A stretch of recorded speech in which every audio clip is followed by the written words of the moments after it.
ذکر بیان فرمایا ہے۔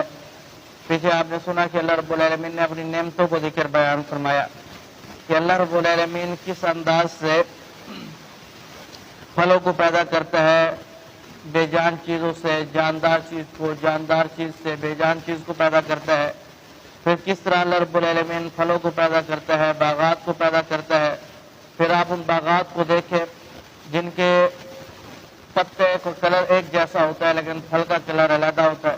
بسا اوقات درخت بھی علیحدہ ہوتا ہے، پھل بھی علیحدہ ہوتا ہے۔ بسا اوقات درخت ایک جیسا ہوتا ہے، پتے، درخت کی شیپ، ہر چیز ایک جیسی، نمونہ ایک جیسا، لیکن پھل علیحدہ علیحدہ۔ تو اللہ رب العالمین بیان فرماتا ہے کہ یہ ساری میری نعمتیں ہیں اور میری کبریائی کی دلیلیں ہیں، اور فرمایا کہ جب پھل پک جاتے ہیں اس پھلوں کے پکنے کی طرف دیکھو، کچے ہوتے ہیں، پھر اگتے ہیں، پھر بڑے ہوتے ہیں، پھر پک جاتے ہیں، پھر پکنے کے بعد پھر ہر ایک پھل کا الگ ذائقہ، ہر ایک پھل میں ایک الگ مٹھاس، ہر ایک پھل کا ایک الگ فائدہ۔ تو اللہ رب العالمین فرماتا ہے کہ یہ میری کبریائی ہے، میری بڑائی ہے، اسے دیکھو۔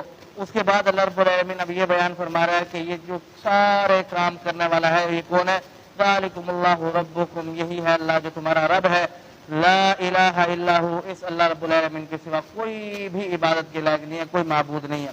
تو اللہ رب العالمین لا الہ الا ہو اس سے بیان کر کے یہ اس چیز کی وضاحت کر دی کہ اللہ رب العالمین کے علاوہ کوئی اور عبادت کے لائق نہیں ہے۔